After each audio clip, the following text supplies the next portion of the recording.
आणि तो म्हणजे तो जो काही स्वीकार करायचा आहे आम्हाला, जो काही अपडेट व्हायचा आहे आम्ही, ते होत नाही. त्यांच्या मताशी मी सहमत आहे. माझे जेवढे बी काही ऍक्टिव्हिटीज, माझं लिखाण असेल, भाषण असेल, त्याच्यामध्ये हेच सांगतो मी की तुम्ही अपडेट व्हायचं आहे. मी जो काही अद्ययावत दृष्टिकोन जे टायटल दिलेला आहे त्यासाठीच मी ते 5 टायटल दिले होते. त्याच्यापैकी नंबर 1 होतं ते, आणि ते मिळालं की तुम्ही अपडेट झालं पाहिजे. तुम्ही जे काही सॅच्युरेशन जे काही झालेलं होतं एक प्रकारचं, तर त्यातून तुम्ही बाहेर पडलं पाहिजे. निश्चितच त्यांचं कौतुक करावं तेवढं थोडंच आहे. त्यांना मी पहिल्यांदाच ऐकलंय.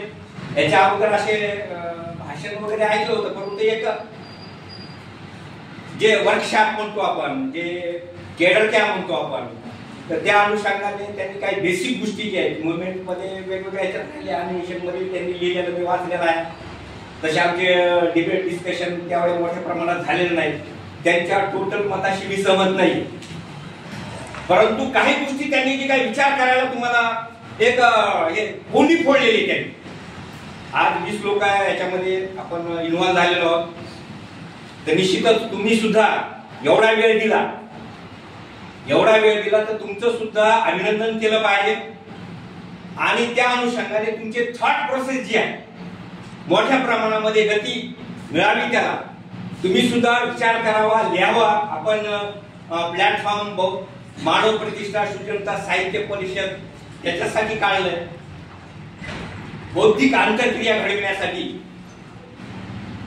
एक प्लॅटफॉर्म निर्माण केलेला आहे. त्याचा तुम्ही लाभ घ्यावा, त्याच्यामध्ये इन्व्हॉल्व व्हावं मानव प्रतिष्ठा सुजनता साहित्य परिषदेमध्ये.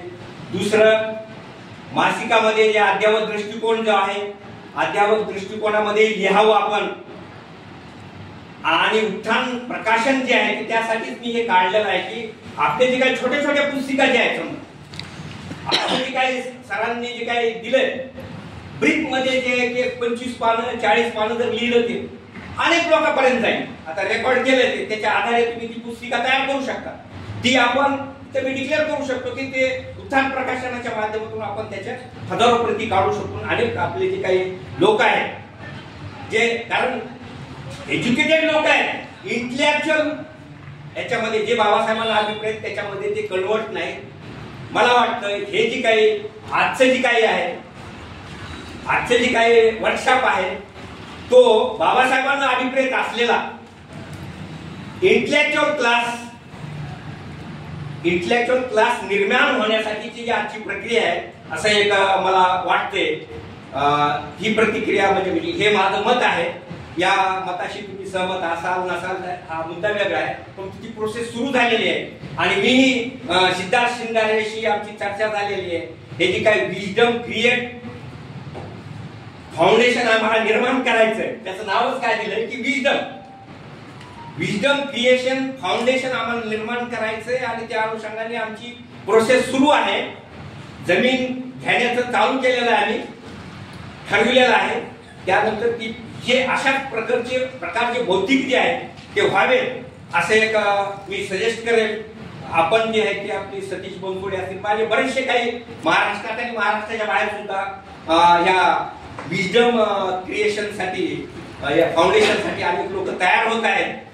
युवराज सोनवणेंना बोललेलो आहे मी त्या संदर्भामध्ये, तेही आहेत. आणि इथं बरेचसे जे काय बीडला जे काय राहतात, काय व्हायला लागलंय, कम्युनिकेशन गॅप व्हायला. माझं थोडस आधीच होतंय बोलणं. आता जे टॅलेंट आहे, आता मी यांच्याशी जवळपास वर्षापासून समोर बसलेले आमचे प्राध्यापक डॉक्टर जे आहेत ते खनवे सर आहेत. कम्युनिकेशन गॅप आहे किंवा ते मला समजून घेत नाहीत, कम्युनिकेट करत नाहीत. काय आहे ते इन्व्हॉल्वमेंट जे आहे ते देतच नाही.